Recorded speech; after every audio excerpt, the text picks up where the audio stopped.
Okay, so welcome to the channel. আজকে আমরা discuss করব যে বিটেক ভার্সেস বিসিএ, তোমাদের কোনটি করা উচিত এবং কি কি ডিফারেন্স এবং ভবিষ্যতে কি কি করতে পারো এই ডিগ্রিগুলো করে, ঠিক আছে? বা তোমার কোনটা করা উচিত। তো সর্বপ্রথম আমাদের জানতে হবে বিটেক একটি 4 বছরের ডিগ্রি এবং বিসিএ ডিপেন্ড করে তোমার ইউনিভার্সিটির ওপরে। কোনো কোনো ইউনিভার্সিটিতে 3 বছর, কোনো কোনো ইউনিভার্সিটিতে 4 বছর ধরে এটি কমপ্লিট করা হয়। এবার যদি বলি এলিজিবিলিটি ক্রাইটেরিয়া, তাহলে দুটোর জন্যই 10+2 দরকার। এবার 10+2-র জন্য যদি বিটেক করো, তোমার পিসিএম কিন্তু ম্যান্ডেটারি, ফিজিক্স, কেমিস্ট্রি, ম্যাথ। কিন্তু বিসিএর ক্ষেত্রে অনেক সময় অনেক ইউনিভার্সিটির উপর ডিপেন্ড করে এটা, মানে উইদাউট ম্যাথ অনেক সময় এখানে এন্ট্রি হয়ে যায়, বা উইদাউট এনি ফিজিক্স বা কিছু যদি তোমার বায়ো সায়েন্স হয়ে থাকে, তাহলে এখানে বিসিএতে তুমি এন্ট্রি নিতে পারবে। বা যদি কম্পিউটার রিলেটেড তোমার কম্পিউটার সায়েন্স থেকে থাকে এইচএসে, তাহলে পরে তুমি এখানে এলিজিবল হয়ে যাবে। হুম। এর সঙ্গে আর কি দেখতে হবে, তুমি যদি ফিসের ব্যাপারে প্রাইভেট ইনস্টিটিউশনে করে থাকো বিটেক বা বিসিএ, তাহলে বিটেকের ফিসটা বেশি হবে, বিসিএটা কম হবে। সুতরাং তোমার যদি ফাইন্যান্সিয়াল কন্ডিশন একটু বেটার হয়, তাহলে তুমি বিটেক করতে পারবে যদি তোমার পিসিএম থেকে থাকে, প্রাইভেট ইনস্টিটিউশন থেকে। আর যদি তোমার ফাইন্যান্সিয়াল একটু প্রবলেম থাকে, তাহলে পরে বিসিএ করতে পারো। এবার তারপরে তুমি কি কি করতে পারবে সেটা আমি একবার বলে দিচ্ছি।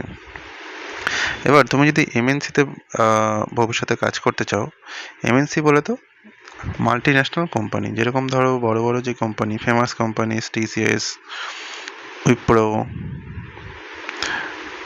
Infosys, Capgemini, Accenture, like this kind of company, ঠিক আছে? এগুলো হচ্ছে মাল্টি ন্যাশনাল কোম্পানি।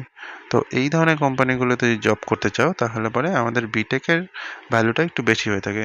অনেক পোস্ট বের হয়, সেগুলো শুধুমাত্র বিটেকের জন্য এলিজেবল। তুমি যদি বিসিএ করো, এটার জন্য কিন্তু এলিজেবল নাও। কিন্তু কিছু সিলেক্টিভ পোস্ট যেগুলো বিসিএর জন্য এলিজেবল থাকে, সেই ক্ষেত্রে বিসিএকে আমাদের অনেক সময় কিছু ক্ষেত্রে কিছু কোম্পানি এইভাবে কম্পেয়ার করে থাকে যে বিসিএ ইজ ইকুইভ্যালেন্ট টু তোমার ডিপ্লোমা। ডিপ্লোমা মানে পলিটেকনিক যারা করে, পলিটেকনিক এবং বিসিএকে সেম চোখে দেখা হয়। আর কেউ যদি বিসিএ এর পরে এমসিএ করে, তাহলে এমসিএ আর বিটেককে ইকুইভ্যালেন্টলি দেখা হয়। এটা হচ্ছে অলিখিতভাবে, যেহেতু এখানে আমার বিসিও ব্যাচেলার ডিগ্রি, বিটেকও ব্যাচেলার ডিগ্রি, কিন্তু ফিরবি তোমার এই জিনিসগুলো এইভাবে দেখা হয়, ঠিক আছে? এবার সেটার উপরে একটা তুমি করতে পারো যে অনেক জায়গায় যদি বিটেকের স্যালারিটা একটু বেশি হয় এমএনসিতে এবং বিসিএর তুলনায়, স্টার্টিং ফ্রেশারের স্যালারি বলছি আমি। তো সেই ক্ষেত্রে যদি তুমি বিটেকের সেম এতে করতে চাও, তাহলে পরে বিসিএর পরে তোমাকে একটা এমসিএ করতে পারো, ঠিক আছে? তাহলে পরে তোমার জিনিসটা আবার ইকুইভ্যালেন্ট হয়ে যাবে। তো এই ক্ষেত্রে যে বিটেক মানে এই যে পুরোপুরি কোডিং, বিসিএ মানে মানে পুরোপুরি কোডিং ওরকম কিছু না। তোমাকে যদি বিটেক করো তুমি, তাহলে পরে একটা স্ট্রং সফটওয়্যার ইঞ্জিনিয়ারিং তোমার ব্যাকগ্রাউন্ড তৈরি হবে, যেখানে তুমি প্রোগ্রামিং ল্যাঙ্গুয়েজ, ডেটাবেস, হ্যাঁ, তারপরে ডেটা স্ট্রাকচার, অ্যালগোরিদম, গিট, এপিআই, এগুলো তুমি কলেজ থেকেই শিখে যাবে। কিন্তু যদি বিসিএ হও, এই জিনিসগুলো নাও শিখতে পারো, তোমাকে এক্সটার্নাল কোনো ইনস্টিটিউশন বা নিজে থেকে ইউটিউব দেখে বা কোনো তোমার পার্সোনাল উইদাউট কলেজ তোমাকে এগুলো শিখতে হবে। তাহলে পরে তোমার এন্ট্রিটা ইজিলি হয়ে যাবে। বিটেকের পরে তুমি ডিরেক্টলি সফটওয়্যার ইঞ্জিনিয়ারিংয়ের পোস্টই বেশি পেতে পারো, সফটওয়্যার ইঞ্জিনিয়ার। কিন্তু বিসিএর ক্ষেত্রে তুমি ডেভেলপারের পোস্ট বেশি পেতে পারো, যে ওয়েব ডেভেলপার, এরকম ধরনের পোস্টগুলো বেশি। অ্যান্ড বলে দিলাম যে স্যালারিটা একটু বিটেকরা বেশি পায়।